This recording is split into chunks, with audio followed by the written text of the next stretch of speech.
प्रभु यीशु के मीठे और मधुर नाम में अजीज़ों, आज मैं एक बार फिर आपका स्वागत करता हूँ। अजीज़ों, मैं उम्मीद कर रहा हूँ कि इस भविष्यवाणी की पढ़ाई की सभा में आप और मैं सच्चाइयों से तृप्त और प्रेरित होते चले जा रहे हैं। अजीज़ों, क्या बीते पाठ पर आप गौर करते आ रहे हैं किस प्रकार सच्चाई की गहराई बढ़ती चली जा रही है। हमारे सामने और भी सच्चाइयाँ स्पष्ट होती चली जा रही हैं और परमेश्वर ये बहुत ही अहम सीख हमें खास तौर से इन अंतिम दिनों में देना चाहते हैं, ताकि अजीज़ों हम शैतान के द्वारा भरमाए ना जाएं, बल्कि प्रभु यीशु के द्वारा एक दृढ़ खड़े पाए जाएं, जब प्रभु यीशु उन बादलों को चीरते हुए हमें लेने के लिए आए। अजीज़ों, मैं आपसे एक बार फिर दरख्वास्त करता हूं कि आइए हमारे साथ इस खास भविष्यवाणी के अध्ययन में जुड़े और आइए परमेश्वर आपको और मुझे अपनी सच्चाई की दृढ़ता में खड़ा कर बहुतों को परमेश्वर की ओर आकर्षित कर पाए। इसी के साथ आइए प्रार्थना के साथ आज के दिन की शुरुआत करेंगे। आइए प्रार्थना करें। प्यारे परमेश्वर, धन्यवाद ही है प्रभु ये है हमारे लिए एक आदर और सम्मान है कि आपने एक बार फिर हमें अपनी मौजूदगी में बुलाया है। प्रभु, मैं अपने अजीज़ों का आभारी हूँ जो बार बार हमारे साथ इस सफ़र में जुड़े हैं, और हालांकि प्रभु मैं उन्हें अभी देख नहीं पा रहा, लेकिन आप प्रत्येक को जानते हैं। आप प्रत्येक परिवार की मुसीबतों और परेशानियों से वाकिफ़ हैं। और प्रभु, मेरी विनती है आज कि आप कृपया करके हर एक आपकी संतान को एक नए जीवन से तृप्त करें और एक सामर्थी रूप से प्रभु आज आप हमारी कृपया करके अगुवाई करें। प्रभु, विनती है कि यदि हमारे दिलों में कहीं कोई पाप के दाग धब्बे कलंक अभी भी कहीं बचे हुए हैं, तो प्रभु आपसे दरख्वास्त है कि हमेशा के लिए उस दुष्टता का खात्मा करके हमें कृपया करके प्रभु अपनी पवित्र आत्मा से परिपूर्ण कीजिएगा।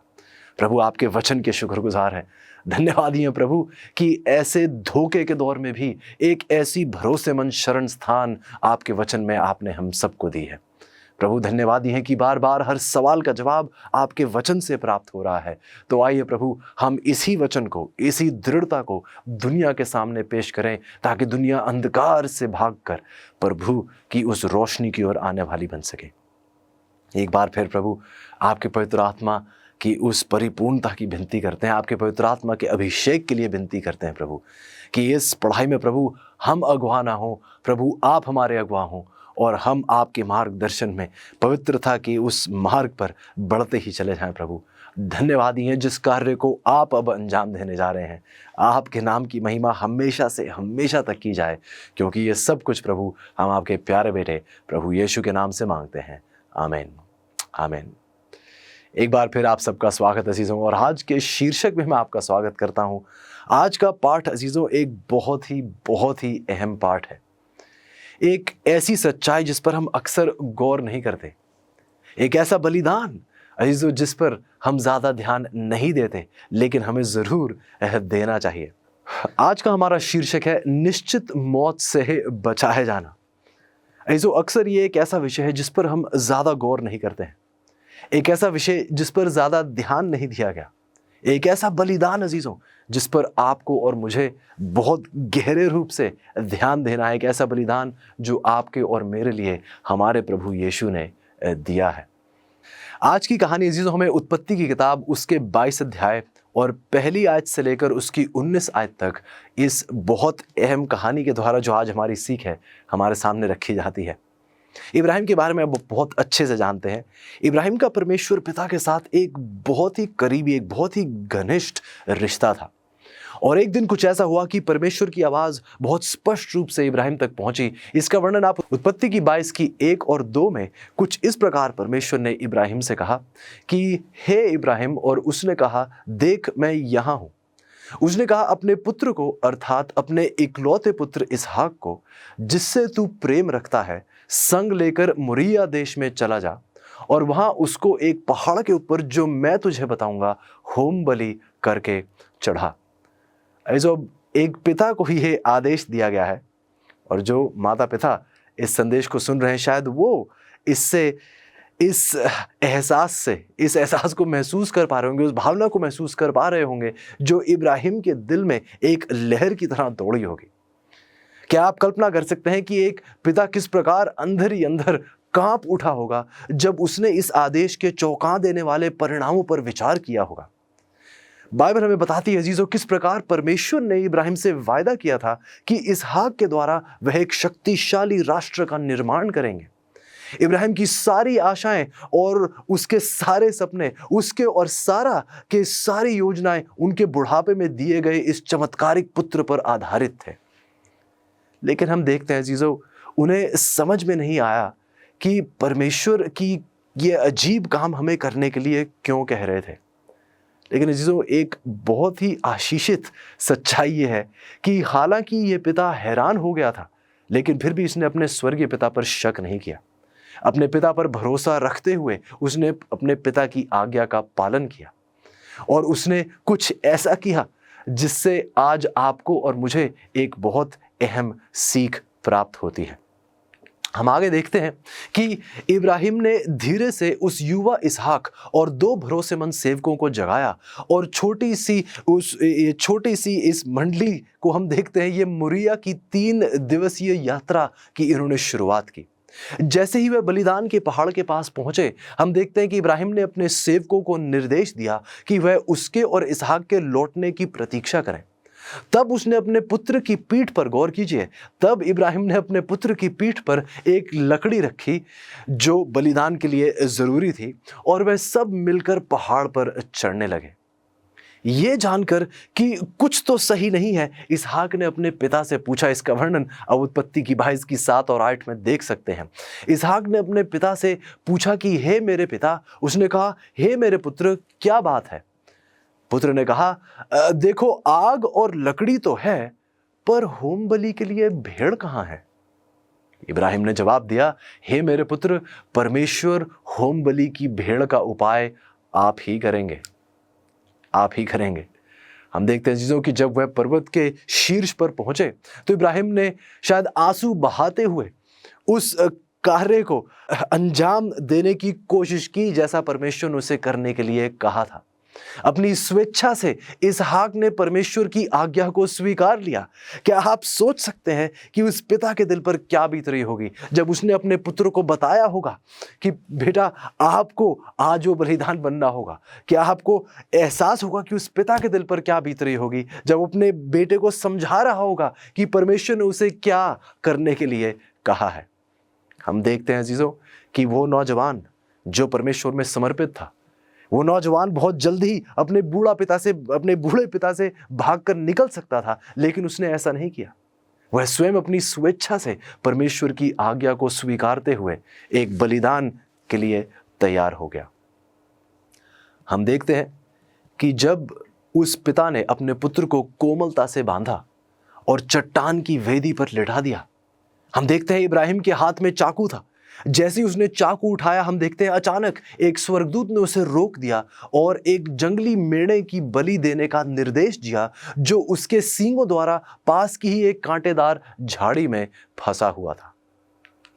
ऐसे बाइबल हमें बताती है कि ये कहानी, जो शायद हमें लगे कि एक पुरानी कहानी है, अजीजों, ये कहानी जो शायद हमें लगे कि एक बीते कल की कहानी है, इसका हमारे आज के वर्तमान से क्या लेना देना है।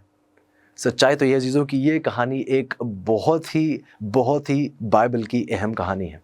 जैसा पिछले पाठ में हमने बताया, पहले कुरिन्थियों की 10 की 11 में पौलुस हमें बताते हैं कि ये सारी बातें पुराने नियम में इस्राएलियों के सारे वर्णन हमारे लिए इसलिए दिए गए हैं ताकि ये एक दृष्टांत और एक चेतावनी के तौर पर हो, खास तौर से उन लोगों के लिए जो जगत के अंत के समय में जी रहे हैं। ऐसे इन कहानियों से बहुत अहम सीख हमें प्राप्त होती है। आइए देखते हैं कि इस कहानी में ऐसे क्या सबक हैं जो हमें सीखने की ज़रूरत है। आइए शुरुआत करते हैं इस पहले सवाल से कि इसहाक के स्थान पर बलिदान दिया गया पशु किसका प्रतीक है। इसका जवाब हमें यूहन्ना की 1 और उसकी 29 से मिलता है कि दूसरे दिन उसने यीशु को अपनी ओर आते देखकर कहा, देखो, यह परमेश्वर का मेमना है जो जगत का पाप उठा ले जाता है। इस बाइबल हमें बताती है कि यूहन्ना, जिसने प्रभु यीशु को बपतिस्मा दिया, जब उसने प्रभु यीशु को आते देखा तो यूहन्ना के शब्द सुनिए कि यह परमेश्वर का मेमना है।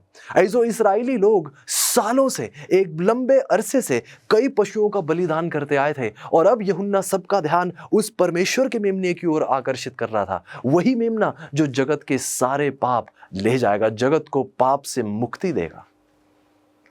सो ये बीती कहानी कोई ऐसी कहानी नहीं है जिसे हम नजरअंदाज कर सके। इस कहानी से हमें बहुत अहम सीख मिलती है। ये कहानी एक दृष्टांत की नाई हमें दिखाती है किस प्रकार बहुत साल पहले एक परमेश्वर पिता ने अपने इकलौते पुत्र को बलिदान के तौर पर इस दुनिया के लिए दे दिया था। ऐसो क्या आप ध्यान दे रहे हैं कि उस दिन हालांकि इब्राहिम के हाथ को तो रोक लिया गया था परमेश्वर के द्वारा, पर आपको क्या उस दूसरे दिन की पता है जब एक और पुत्र एक ऐसे बलिदान के लिए तैयार था, जब वह क्रूस पर टंगा हुआ था, और उस दिन अजीजों वो खंजर को रोका नहीं गया। उस दिन खंजर को रोका नहीं गया, उस पुत्र का बलिदान हुआ उस दिन। और जिस प्रकार उस इब्राहिम ने उस मेढ़े को देखा, ठीक उसी प्रकार जहां उसके पुत्र का बलिदान होना चाहिए था, उसकी जगह पर उस मेढ़े का बलिदान हुआ अजीजों। ठीक उसी तरह आज आपके और मेरे ऊपर जो मृत्यु दंड था, वो परमेश्वर पिता ने अपने पुत्र पर रख दिया है। क्या आपने गौर किया अजीजों कि इसहाक उन लकड़ियों को उठाए हुए था जिस पर उसी का बलिदान होना था? क्या आपने ध्यान दिया कि प्रभु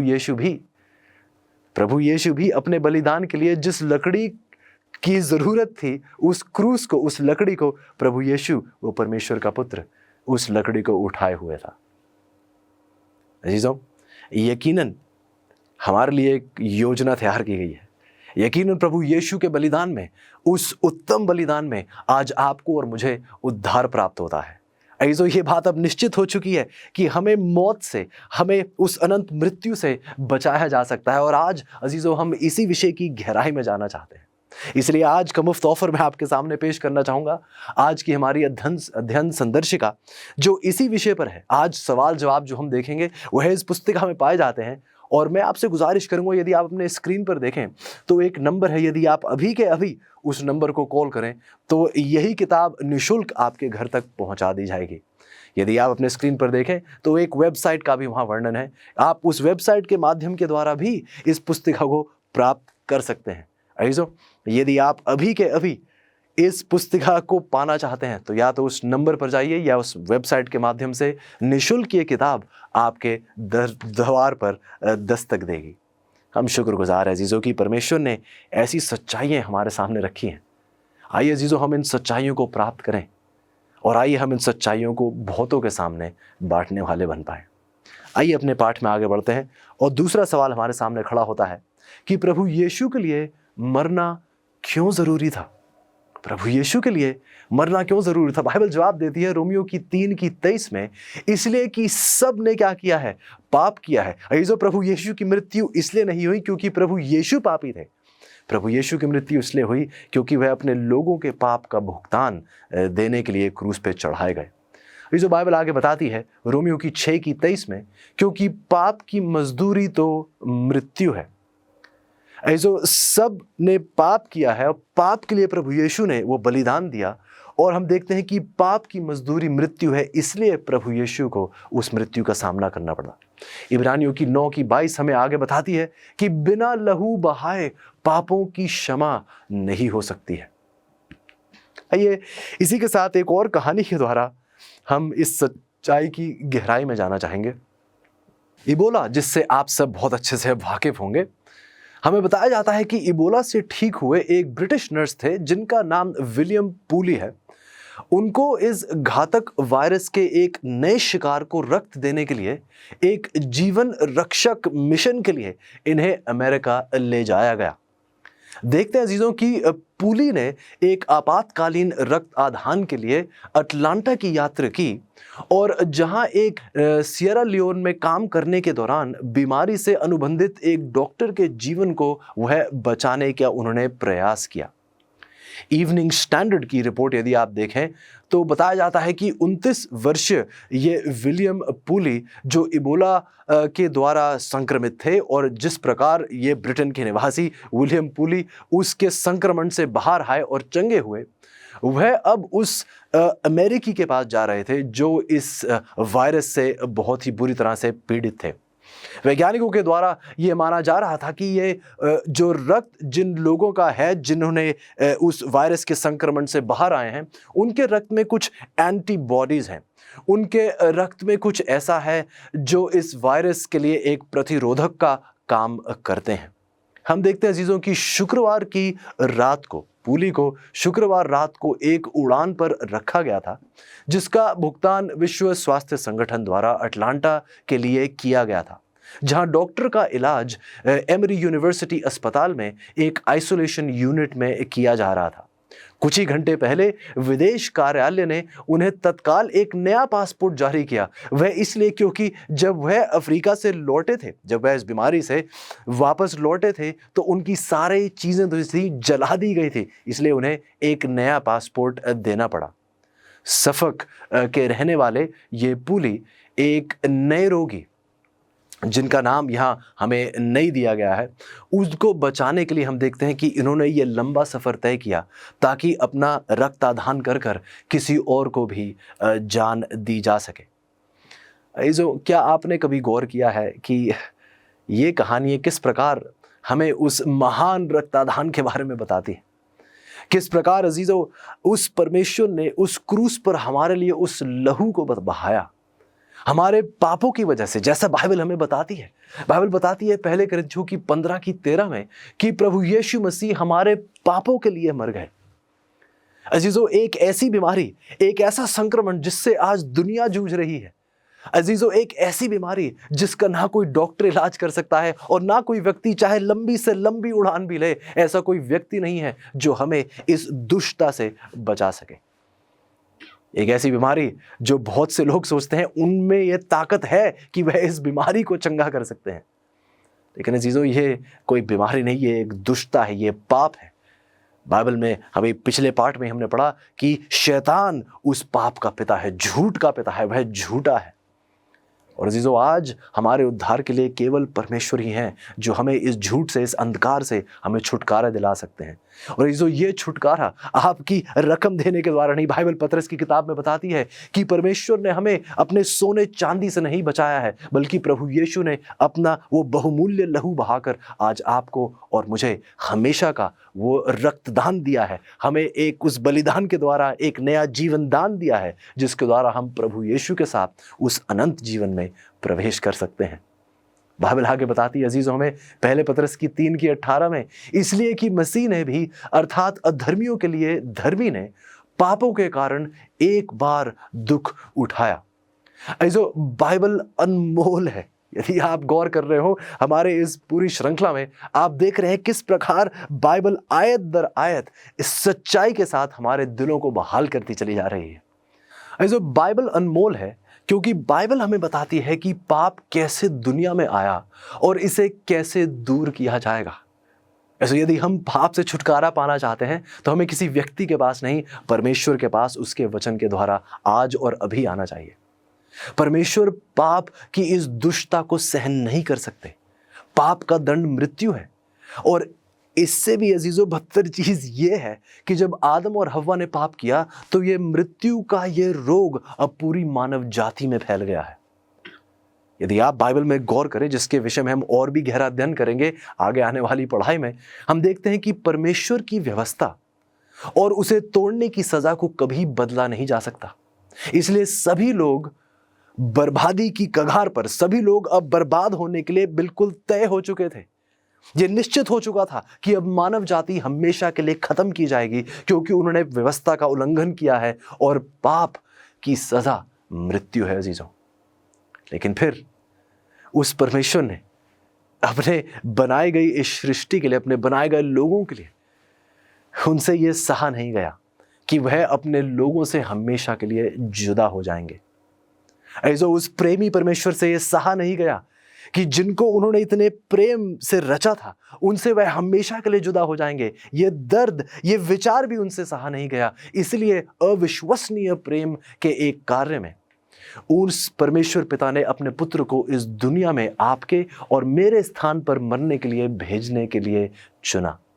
जो हमारे पाप और हमारे मृत्यु दंड उस प्रभु यीशु पर डाला गया, जिसके द्वारा आज आप और मैं एक स्वतंत्र जीवन का अनुभव कर सकते हैं।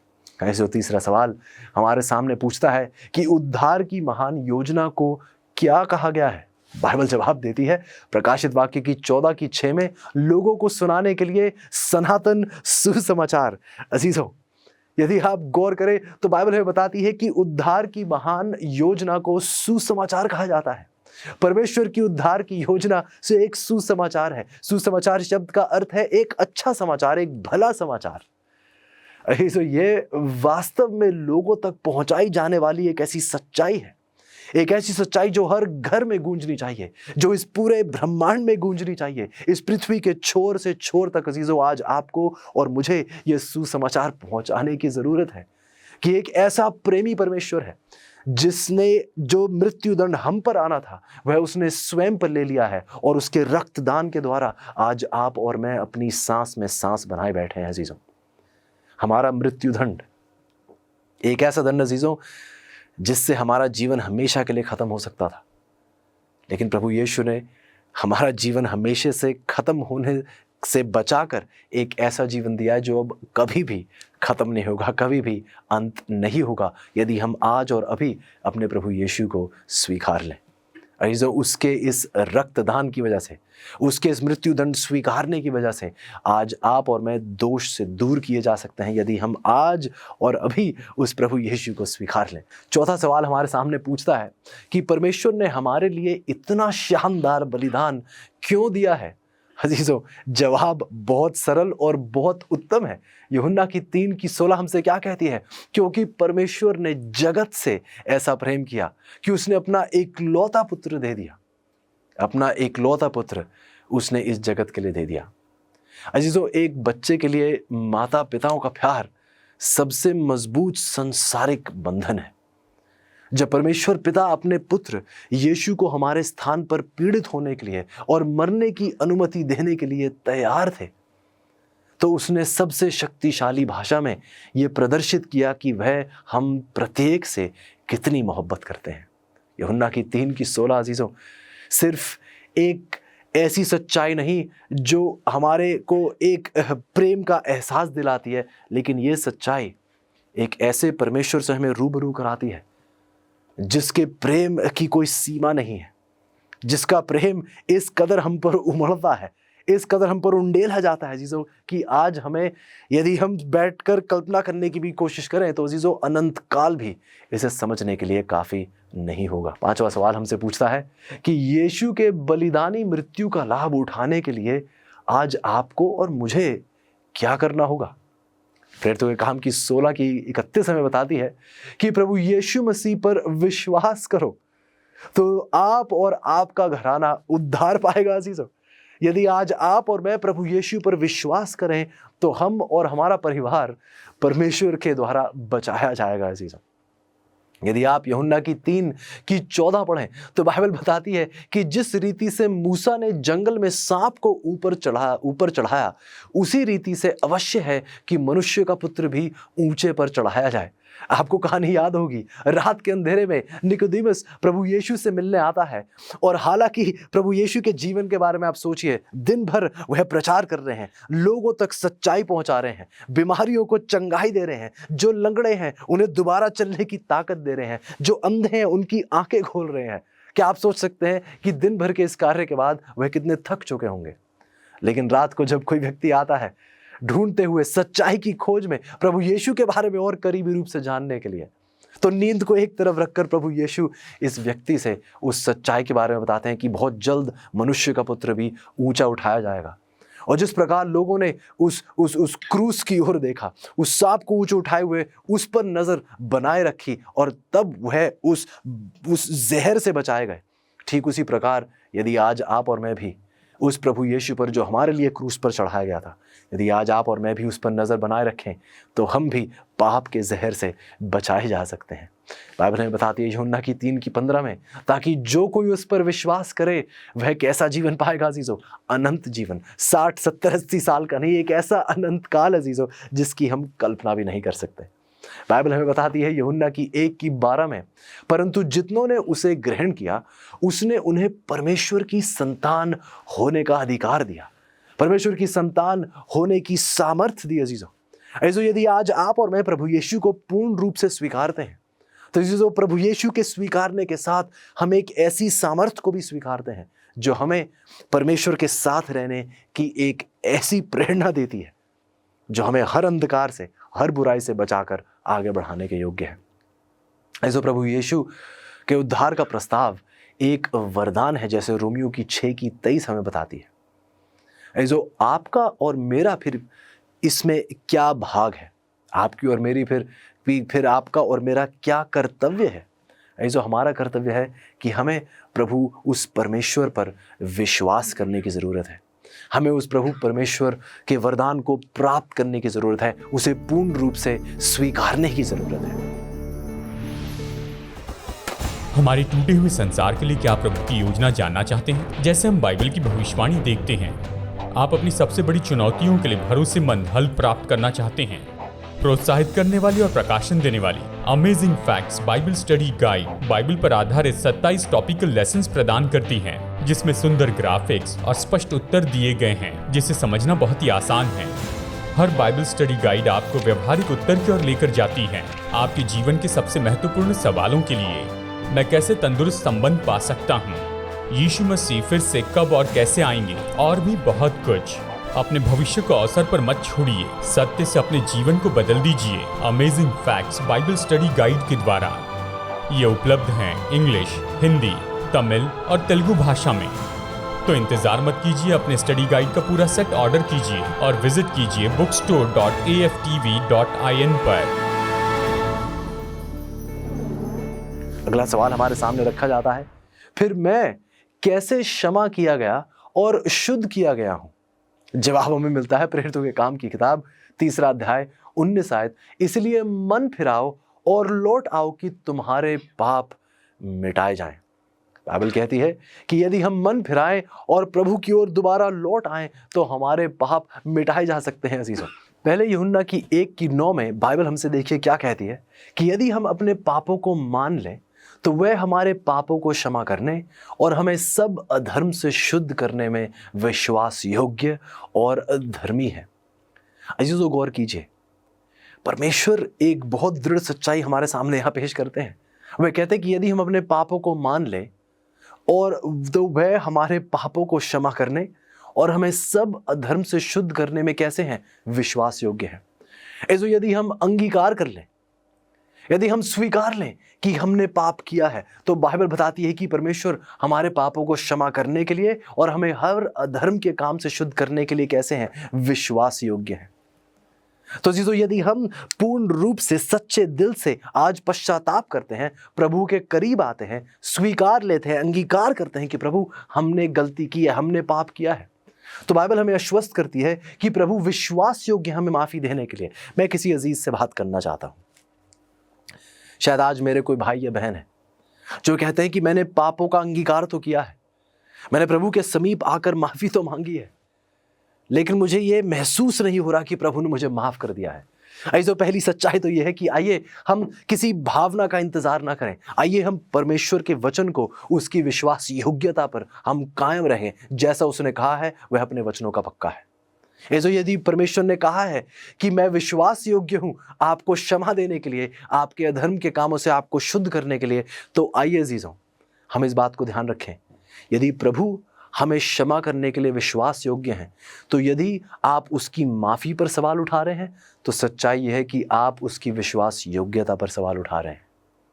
ऐसे परमेश्वर वफादार है और उसका वचन ये कहता है कि यदि हम अपने पापों का अंगीकार कर लें तो परमेश्वर हमें माफ़ करना चाहते हैं और हमें हर अशुद्ध काम से शुद्ध करना चाहते हैं, ताकि हम प्रभु में एक पवित्र जीवन जी पाएँ। इसी के साथ हमारा अगला सवाल पूछता है कि परिवर्तन के अद्भुत अनुभव को क्या कहा जाता है? सुनिएगा, यूहन्ना की 3:7 कहती है, तुझे नए सिरे से जन्म लेना अवश्य है। प्रभु निकोदेमस से बात करते हैं और कहते हैं कि निकोदेमस, तुझे एक नया जन्म लेना बहुत आवश्यक है। अजीजों, इस गौरवशाली अनुभव को एक नया जन्म कहा जाता है, क्योंकि उस क्षण जब हम अपने जीवन को परमेश्वर में समर्पित कर देते हैं, प्रभु यीशु को अपने जीवन में स्वीकारते हैं, पवित्र आत्मा का अभिषेक और उसके बपतिस्मे को प्राप्त करते हैं, तो बाइबल कहती है अजीजों, हम एक नए सिरे से जन्म लेते हैं। और जो व्यक्ति प्रभु यीशु में है, बाइबल कहती है वो एक नई सृष्टि हो चुका है। ऐसे ठीक जैसे एक नवजात शिशु का कोई अतीत नहीं है, ठीक उसी प्रकार से जब हम अपने जीवन को परमेश्वर में समर्पित कर देते हैं तो हमारा हर बीता कल अब प्रभु यीशु का हो जाता है। अजीजों, क्या ही खुशखबरी है आज कि हमें अपने अतीत से डरने की जरूरत नहीं, उससे छिपने की जरूरत नहीं। हम अपना सब कुछ प्रभु यीशु के चरणों में रख सकते हैं। हम अपना सब कुछ प्रभु यीशु के नाम कर सकते हैं। अजीजों, आज हमें भय में नहीं बल्कि विश्वास में जीने की जरूरत है। आज प्रभु यीशु आज आपको और मुझे आमंत्रित करते हैं एक नया जन्म लेने के लिए, एक नया जन्म लेने के लिए। अजीजों, शैतान के उस भरमाने की ताकत के बारे में आप चिंता ना करें, शैतान के वो आरोप लगाने की ताकत की आप चिंता ना करें। आप केवल परमेश्वर पर अपनी नजर बनाए रखें। अगला सवाल हमसे पूछता है, नए सिरे से जन्म में मसीहियों के हृदय में कौन प्रवेश करता है? गौर कीजिएगा, यूहन्ना की 14:17 कहती है, अर्थात सत्य का आत्मा, तुम उसे जानते हो क्योंकि वह तुम्हारे साथ रहता है और वह तुम में होगा। ऐसे बाइबल कहती है कि प्रभु यीशु स्वयं वास्तव में अपनी पवित्र आत्मा के द्वारा एक मसीही विश्वासी में वास करते हैं। आपने यदि अपना सब कुछ प्रभु यीशु के हाथों में सौंप दिया है तो आज प्रभु यीशु अपने पवित्र आत्मा के द्वारा आज आपके और मेरे साथ कदम दर कदम, जैसा उन्होंने यूहन्ना की 15 में कहा था, वह आप में होकर और आप प्रभु यीशु में होकर अनंत जीवन आगे बिताते चले जा सकते हैं। अगला सवाल पूछता है अजीजों कि जब यीशु मेरे हृदय में पवित्र आत्मा के द्वारा रहेंगे तब मैं क्या करूंगा? इससे मेरे जीवन में क्या होगा? मेरी प्रतिक्रिया क्या होगी? बाइबल बताती है अजीजों, फिलिपियों की किताब पर गौर कीजिए, उसका 2 अध्याय और उसकी 13 आयत। बाइबल कहती है, इच्छा और काम दोनों बातों के करने का प्रभाव परमेश्वर डालेगा। ऐसे बाइबल बताती है कि जब प्रभु यीशु मेरे जीवन में रहेंगे, पवित्र आत्मा का कब्जा मेरे दिल पर होगा, तो मैं परमेश्वर की इच्छा पूरी करूंगा।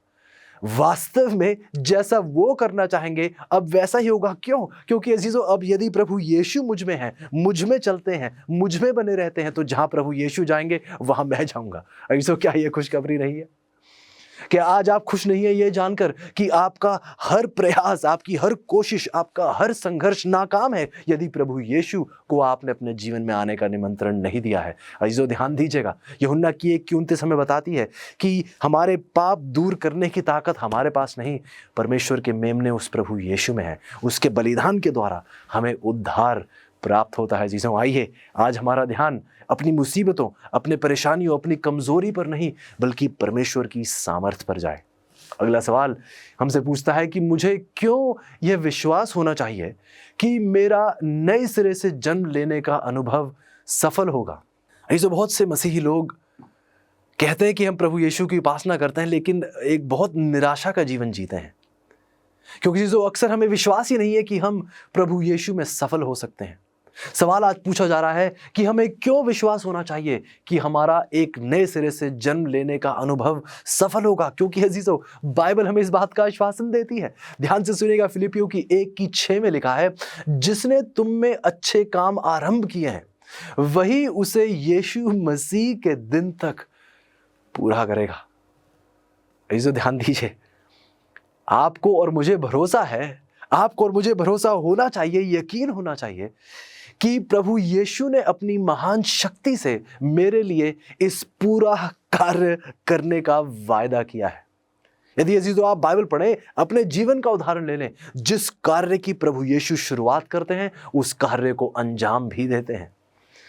अजीजों, ये जानना बहुत जरूरी है कि उद्धार करने की क्षमता मेरी सामर्थ पर निर्भर नहीं है, क्योंकि अजीजों मुझ में कोई क्षमता नहीं है अपने आप को उद्धार देने की। उद्धार की ताकत उस परमेश्वर के पास है। उद्धार मुझ पर निर्भर नहीं है, उद्धार उस परमेश्वर पर निर्भर है, उसकी ताकत पर निर्भर है। और यदि मैं उसकी ताकत पर विश्वास करूंगा तो आज मैं और आप भी अजीजों परमेश्वर में सामर्थी और अनंत जीवन प्राप्त कर पाएंगे।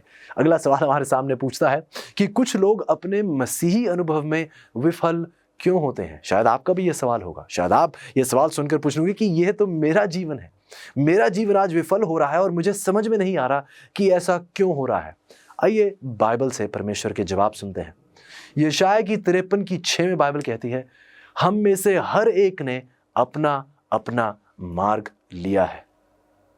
सच्चाई यह है अजीजों कि अक्सर हम अपने ही मार्ग को कहने लगते हैं कि यह परमेश्वर का मार्ग है। क्या मैं झूठ कह रहा हूं? अक्सर हम सोचते हैं कि ये मेरा मार्ग है, लेकिन हम कहने लगते हैं कि नहीं नहीं नहीं, हमने अपने आप से ही ये बात इतनी बार कह चुके हैं कि अब झूठ भी सच लगने लगता है।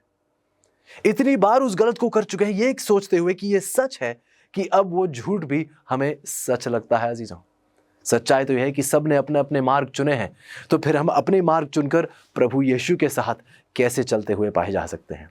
बाइबल बताती है लूका की 22:42 में कि मेरी नहीं परंतु आप ही की इच्छा पूरी हो। क्या आपको याद है प्रभु यीशु के ये शब्द थे, प्रभु यीशु की ये प्रार्थना थी। अपने पिता से अपने दिल को उस पानी की नाई उंडेलते हुए प्रभु यीशु के शब्द सुने कि प्रभु मेरी नहीं, मेरी इच्छा नहीं, पर केवल आप ही की इच्छा पूरी हो। क्या आपने देखा प्रभु यीशु ने एक ऐसा सामर्थी उदाहरण आपके और मेरे सामने रखा है। इस प्रार्थना में वह अपनी इच्छा की मांग नहीं कर रहे, लेकिन सच्चाई तो यह चीज़ों अक्सर हमने प्रार्थना को अपनी मांगे पूरी करने का एक माध्यम बना दिया है। हम कई बार अक्सर हम देखते हैं जब हम प्रार्थना में जाते हैं तो हम परमेश्वर से बस कुछ चीज़ें ही और चीज़ें ही और चीज़ें ही मांगते रहते हैं। क्या हम भूल चुके हैं अजीजों कि प्रार्थना प्रभु से चीज़ें मांगने के लिए नहीं, प्रभु को स्वयं स्वीकारने के लिए प्रार्थना की जाती है? क्या आज आप परमेश्वर से ऐसी प्रतिबद्धता में जुड़े हुए हैं या नहीं?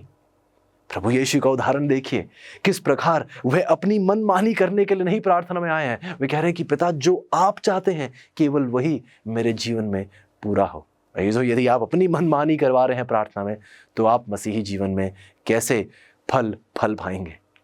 बाइबल हमें बताती है 2 पतरस की 3:2 में, तुम उन बातों को और प्रभु और उद्धारकर्ता की उस आज्ञा को स्मरण करो जो तुम्हारे प्रेरितों के द्वारा दी गई है। इसे ध्यान से सुनिए, आप उन बातों को, प्रभु और उद्धारकर्ता की उस आज्ञा को स्मरण करो जो तुम्हारे प्रेरितों के द्वारा दी गई थी। ऐसे लोग अक्सर मसीही जीवन में असफल होते हैं क्योंकि वह प्रभु यीशु को उद्धारकर्ता के रूप में स्वीकारते हैं। ध्यान से सुनिए, वह प्रभु यीशु को कहते हैं कि हाँ वो उद्धार करता है, लेकिन वह प्रभु यीशु को अपने जीवन का परमेश्वर, अपने जीवन का शासक, अपने दिल के सिंहासन पर विराजमान होने की अनुमति नहीं देते हैं।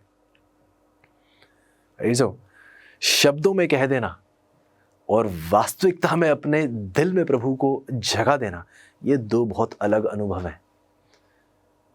ऐसो हम में से अधिकांश लोग अपने तरीके से चलना चाहते हैं और हमें उद्धार भी अपने ही तरीके से चाहिए। बाइबल ने स्पष्ट कर दिया इशाया की 53 में। हम सोचते हैं हमारे तरीके हमें उद्धार देंगे, हम सोचते हैं कि हम अपने तरीके से प्रभु से उद्धार ले लेंगे। ऐसे उद्धार मेज पे रखी ही कोई बोतल नहीं है जो आप उठाकर भाग लेंगे। उद्धार कोई घर पर पड़ी हुई रोटी नहीं है जिसे लेकर आप भाग निकलेंगे। ऐसे जिसके पास प्रभु यीशु है उसके पास उद्धार है। आज आपको और मुझे प्रभु यीशु को संपूर्ण मन से स्वीकारने की जरूरत है। ऐसे जब हम प्रभु यीशु को प्रभु के रूप में स्वीकार लेते हैं तो हम अपने जीवन की दौड़ को उसके हवाले कर देते हैं। हम अपने हाथों को अपने जीवन के स्टीयरिंग व्हील, उस गाड़ी के स्टीयरिंग व्हील जैसे होते हैं, जब हम प्रभु यीशु को स्वीकार लेते हैं तो ये जरूरी है कि हम इस बात को समझें कि अब से चालक मैं नहीं हूंगा, प्रभु यीशु होंगे। हमें उस ड्राइवर सीट से हट जाना चाहिए। वो चालक की सीट है, वो हमारी सीट नहीं है। अब यदि प्रभु यीशु अब मेरे जीवन के चालक हैं तो आप उस चालक की कुर्सी पर क्या कर रहे हैं? वो स्टीयरिंग आपके हाथों में क्या कर रहा है? अक्सर हम प्रार्थना तो कर देते हैं, लेकिन अब अभी भी हम अपना ही कब्जा चाहते हैं, अपने ही तरीके चाहते हैं, अपनी ही मन मर्जी कराना चाहते हैं। ये उसी व्यक्ति की तरह है जो एक खत लिखता है, खत को लिखने के बाद उस लिफाफे में डालता है, लिफाफे में डालने के बाद उस पर पता भी लिखता है जहां इस खत को पहुंचाना है, और ये सब कुछ करने के बाद वह डाक खाने पहुंचता है। डाक खाने में वो डिब्बा देखता है जहां पर सारे डाक जो है डाली जाती है। हम देखते हैं कि उस पर मोहर भी लगाई गई है, उस पर स्टैंप भी लगी हुई है, और वह लेता है उस खत को और उस डाक खाने के डब्बे में डालता है। वो चाहता है कि ये खत उसके पते पर पहुंचे, लेकिन उसका हाथ उस खत को छोड़ने के लिए तैयार नहीं है। डब्बे में उसका हाथ है, लेकिन उसका हाथ उस खत को छोड़ने के लिए तैयार नहीं है। ऐसे अक्सर हमारी प्रार्थना भी कुछ ऐसी है। हम प्रार्थना तो कर रहे हैं कि प्रभु यीशु हमारे संपूर्ण मन पर कब्जा करें, दुष्टता को हमारे जीवन से बाहर निकाल कर फेंके, लेकिन अभी भी हमारा हाथ उन सब चीजों को पकड़े हुए, हम उसको छोड़ने के लिए तैयार नहीं है। शब्दों से कुछ और कह रहे हैं और हमारे कर्म कुछ और ही कह रहे हैं। जो परमेश्वर चाहते हैं कि आज आपको पूर्ण रूप से आपका उद्धार हो, प्रभु यीशु ने वो योजना तैयार करी हुई है। अजीजों, अगला सवाल हमसे पूछता है, मैं ये कैसे जान सकता हूं कि प्रभु यीशु मसीह मुझे ग्रहण करते हैं और मैं उनकी संतान हूं? बहुत बढ़िया सवाल। जवाब सुनिएगा तीतुस की किताब 1 अध्याय 2 आयत, जिसकी प्रतिज्ञा परमेश्वर ने, जो झूठ बोल नहीं सकता, सनातन से की है। यदि परमेश्वर ने कहा है तो परमेश्वर एक ऐसे परमेश्वर हैं जो झूठ बोल नहीं सकते हैं। अजीजों, यदि परमेश्वर ने कहा कि आप मुझ में बचाए जाएंगे, जो मुझ में विश्वास करेगा वो अनंत जीवन पाएगा, तो अजीजों प्रभु यीशु मसीह, प्रभु परमेश्वर मनुष्यों की तरह झूठे नहीं हैं, अपनी जुबान के पक्के हैं। बाइबल बताती है मत्ती की 7 में, यदि हम मांगेंगे तो हमें दिया जाएगा। अजीजों, हम जानते हैं कि जब जब हम प्रभु यीशु मसीह के पास उस नम्र स्वभाव के साथ प्रभु यीशु के समीप आते हैं और अपने प्रस्ताव को रखते हैं, अपनी मांगों को परमेश्वर के सामने रखते हैं, तो जब हम उस ईमानदारी के साथ आते हैं, प्रभु से मांगते हैं, प्रभु का वायदा है कि जो हमने विश्वास और प्रभु यीशु के नाम में मांगा है, उसकी आज्ञाओं के अनुसार मांगा है, उसकी मर्जी के अनुसार मांगा है, बाइबल बता देती है कि वो चीजें परमेश्वर हमें देते हैं।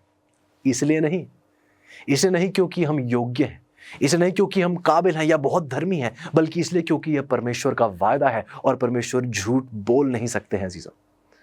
अजीजों, जब हम परमेश्वर को अपने जीवन में स्वीकारते हैं, जब हम उन्हें अपने जीवन में प्राप्त करते हैं, तो अजीजों हमें किसी भावना का इंतजार नहीं करना चाहिए कि जब मुझे ऐसा महसूस होगा, ऐसा महसूस होने की वजह से मुझे इस बात का पता चल जाएगा कि अब परमेश्वर मेरे साथ है।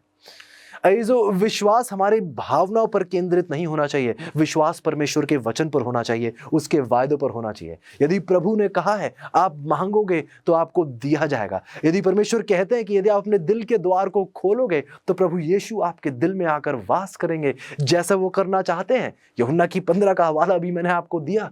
प्रभु तो चाहते हैं कि वह आप में बने रहें और आप परमेश्वर में बने रहें, ताकि आप परमेश्वर के फल फल सकें। ये प्रभु के वायदे हैं। अजीजों, आइए हम इस बात पर विश्वास करें कि हमारा परमेश्वर अपने वचन का पक्का है। अगला सवाल हमसे पूछा जाता है कि सच्चा परिवर्तन जीवन को कैसे बदलेगा? आइए इसको कुछ अलग अलग पहलू देखते हैं। शुरुआत करते हैं यूहन्ना की 3:35 से। बाइबल कहती है, यदि आपस में प्रेम रखोगे तो इसी से सब जानेंगे कि तुम मेरे चेले हो। एक बार फिर सवाल दोहराऊंगा अजीजों। सवाल पूछता है कि सच्चा परिवर्तन जीवन को कैसे बदलेगा? जिसने अपना संपूर्ण जीवन अब प्रभु यीशु के शासन में दे दिया है, तो अजीजों वह आपस में प्रेम जरूर रखेगा। क्यों?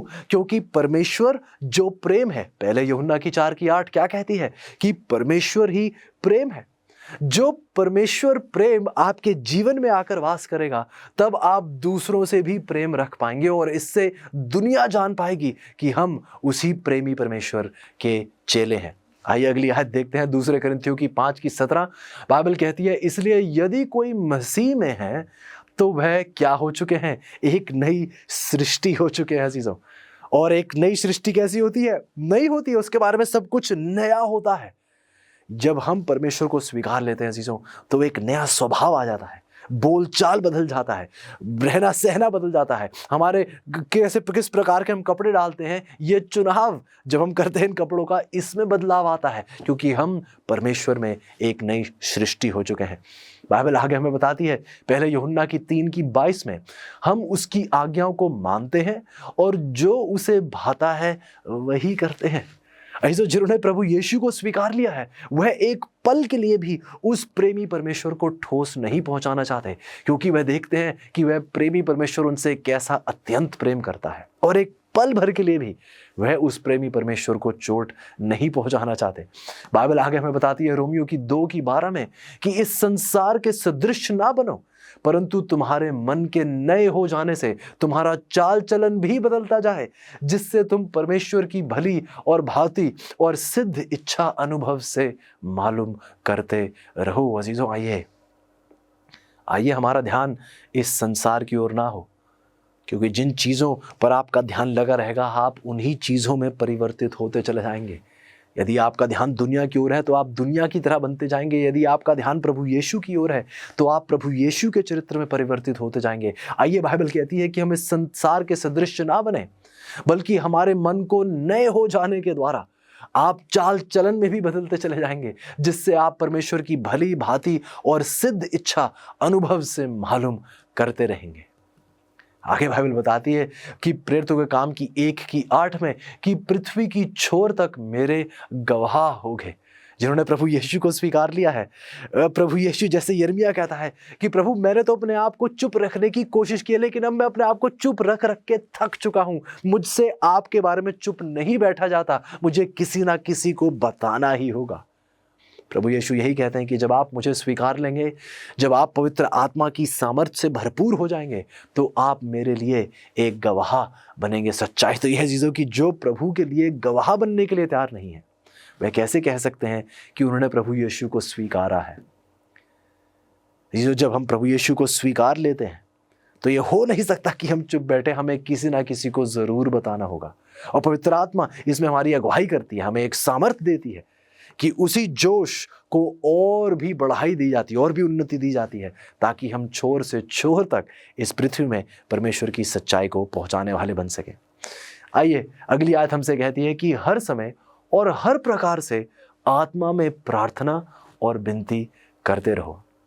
ऐसा ये कैसे हो सकता है कि हम कहें कि हम परमेश्वर से प्रेम करते हैं लेकिन उससे बात नहीं करना चाहते? क्या ये कोई प्रेमी रिश्ता होगा कि आप किसी से प्रेम तो करते हैं लेकिन उनसे बातचीत नहीं करना चाहते? तो ये मुमकिन नहीं है। यदि हमने प्रभु को स्वीकार लिया है और उसके साथ एक घनिष्ठता का हमारा रिश्ता है, तो चीज़ों हमें प्रार्थना के द्वारा परमेश्वर में बने रहना चाहिए।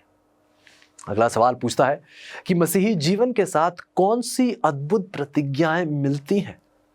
मसीही जीवन के साथ कौन सी अद्भुत प्रतिज्ञाएं मिलती हैं? बाइबल हमें बताती है फिलिपियों की 4:13 में कि जो मुझे सामर्थ्य देता है उसमें मैं सब कुछ कर सकता हूं। ऐसा कुछ है नहीं जो हम परमेश्वर की महिमा के लिए ना कर पाए। यदि हमने प्रभु को स्वीकारा है तो ये एक वायदा है, प्रभु की ये प्रतिज्ञा है कि प्रभु की सामर्थ्य में हम सब कुछ कर सकते हैं। अगली आयत देखिए, अगली प्रतिज्ञा सुनिएगा। फिलिपियों की 4:19 कहती है तुम्हारी हर एक घटी को पूरी करेगा।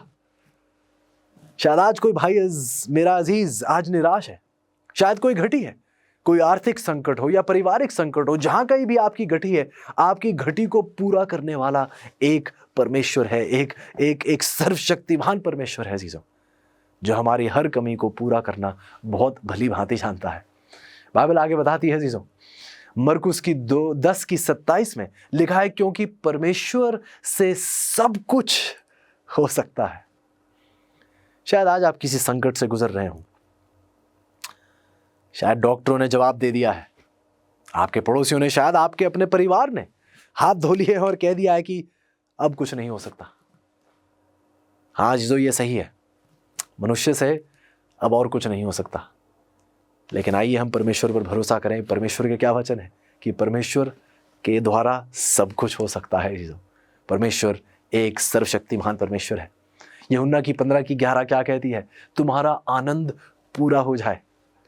मैं अपने नौजवान भाई से बात करना चाहता हूँ, अपनी नौजवान बहन से बात करना चाहता हूँ। आपने बहुत फिल्में देख ली, बहुत दुनियादारी के गीत सुन लिए, नई से नए कपड़े आपने खरीद लिए हैं, आलीशान गाड़ी बाहर खड़ी है, नौकरी से इतना पैसा मिल रहा है, आनंद कहाँ है? मौज मस्ती तो आप कर रहे हैं, सुकून कहाँ है? शांति कहाँ है? वो मीठी नींद, यदि एक पत्थर भी तकिया हो, वो मीठी नींद जो प्रभु दे सकते हैं, वो कहाँ है? इतना सब कुछ होने के बाद भी क्या आप अभी भी मानने के लिए तैयार नहीं कि एक ऐसा खोखलापन है जो इस दुनिया की कोई भी चीज भर नहीं पा रही है? अजीज, आज आपको प्रभु यीशु की जरूरत है, किसी चीज की नहीं। आगे सुनिएगा, बाइबल बताती है यूहन्ना की 10:10 में कि वह जीवन पाए और बहुतायत से पाए। ऐसा परमेश्वर हमें मृत्यु देने के लिए नहीं, बल्कि एक ऐसा जीवन जो एक बहुतायत का जीवन है, वो देने के लिए आया। आपने जीवन चखा ही नहीं है यदि आपने प्रभु यीशु को नहीं स्वीकारा है।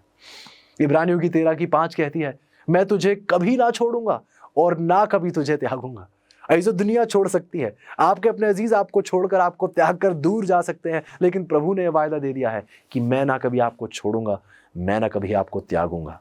बाइबल आगे बताती है हमें इब्रानियों की 13:6 में, मैं ना डरूंगा, मनुष्य मेरा क्या कर सकता है, क्योंकि यदि मैं परमेश्वर के साथ खड़ा हूं तो मुझे डरने की जरूरत नहीं है। बाइबल बताती है कि परमेश्वर ने हमें एक भय का स्वभाव नहीं दिया है, बल्कि एक सामर्थ, एक विश्वास और एक प्रेम से भरा हुआ स्वभाव दिया है। जो हमें भय में जीने की जरूरत नहीं, हमें परमेश्वर में हाथ जीने की जरूरत है। यूहन्ना की 14:27 हमें बताती है, अपनी शांति मैं तुम्हें देता हूं, अपनी शांति।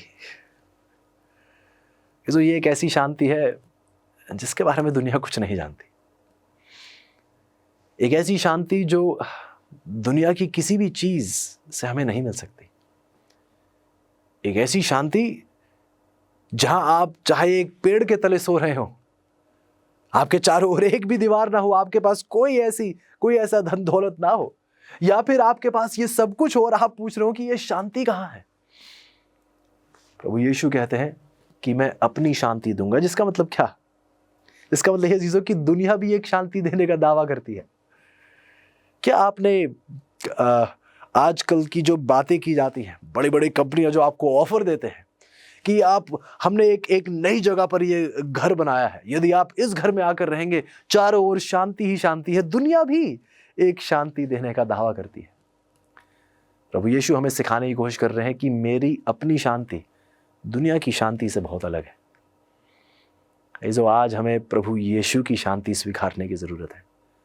आज हमें वो शांति स्वीकारने की जरूरत है जो दुनिया ने कभी नहीं चखी है और ना कभी चखेगी यदि वह प्रभु यीशु को नहीं स्वीकारेगी। तो इसी के साथ अजीजों, हमारा आखिरी सवाल का जवाब आज आपको और मुझे देना होगा। सवाल पूछा जाता है, क्या आपके उद्धार के लिए बनाई गई यीशु की योजना को आप अभी ग्रहण करने का निर्णय लेंगे? अजीजों, इतने वायदे, और यदि आप इसी संदेश को दोबारा दोहरा कर देखें तो देखिए कितने वायदे हमने परमेश्वर के वचन से आपके सामने रखे हैं। मैं आपसे गुजारिश करूंगा मेरे प्रिय अजीज, मैं आपसे विनती करूंगा कि आप अपने जीवन की इस तेज गति, इस तेज धारा को थाम कर कुछ पल प्रभु यीशु के चरणों में बिताएं। प्रभु यीशु की योजना बहुत स्पष्ट है। प्रभु चाहते हैं कि वह आपको उद्धार दें। प्रभु यीशु की योजना आपके उद्धार के लिए बाइबल में बार बार बहुत ही दृढ़ रूप से स्पष्ट है। लेकिन सवाल यह है, क्या आप उसकी उद्धार की योजना को स्वीकारने का निर्णय आज और अभी लेने के लिए तैयार हैं? क्या आप थक और हार नहीं गए हैं अपने प्रयास से, अपनी मेहनत से, अपनी कोशिश से? इतनी बार कोशिश करने के बाद भी हम विफल रहे हैं। क्या अभी भी हम हार मानने के लिए तैयार नहीं? क्योंकि अजीजों, जीत तब तक नहीं होगी जब तक हम खुद ही पर हार मानने के लिए तैयार नहीं है।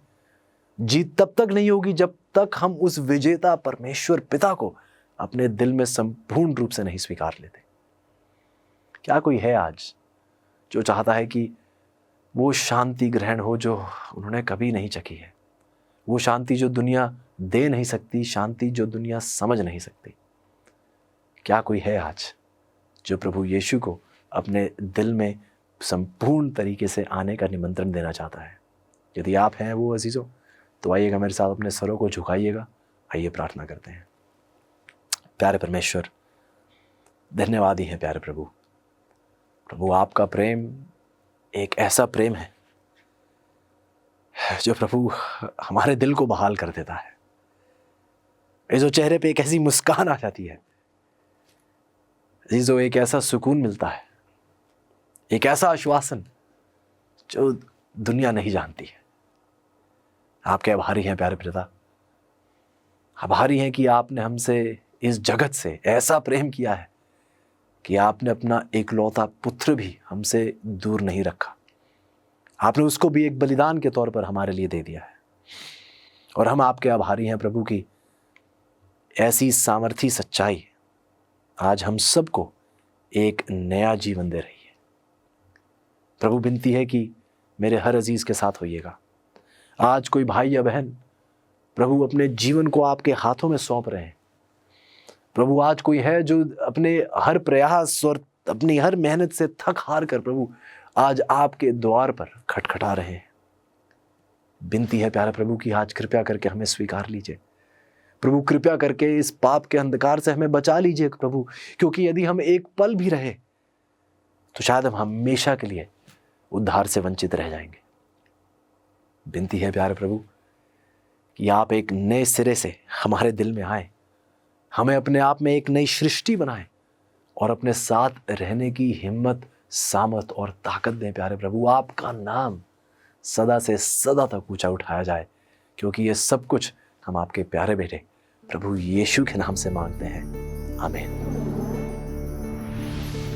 क्या पर्याप्त अमेजिंग फैक्ट्स बाइबल अध्ययन नहीं मिल सका? अधिक सच्चाई से भरे कार्यक्रमों का आनंद लेने के लिए आपको अगले सप्ताह तक प्रतीक्षा करने की आवश्यकता नहीं है। Amazing facts India media library AFTV.in पर जाएं। AFTV.in पर आप सीधे अपने कंप्यूटर या मोबाइल यंत्र से कई भाषाओं में वीडियो प्रस्तुतियों के साथ साथ मुद्रित सामग्री का आनंद दिन के 24 घंटे सप्ताह के 7 दिन ले सकते हैं। AFTV.in पर जाएं। क्या आप जानते हैं अमेजिंग फैक्ट्स का फ्री बाइबल स्कूल भी है, जिसे आप अपने घर की सुविधाओं में रहते हुए कर सकते हैं। ये 27 सुंदर विवरण दिए गए पाठ हैं जो आपको प्रभु वचन का अध्ययन करने में मदद करेंगे। ये इंग्लिश, हिंदी, तमिल और तेलुगु भाषा में उपलब्ध हैं। तो इस फ्री बाइबल स्टडी कोर्स के लिए आज ही साइन अप कीजिए। तो आज ही एनरोल करने के लिए विजिट कीजिए BibleStudy.AFTV.in पर। 50 साल से भी ज्यादा समय से अमेजिंग फैक्ट्स बाइबल की सच्चाई को पूरे संसार में बता रहे हैं। यीशु की आज्ञा है कि हम प्रचार करें, हर देश में, हर जाति में, हर भाषा में प्रचार करें। आपकी प्रार्थना और सहायता के लिए धन्यवाद।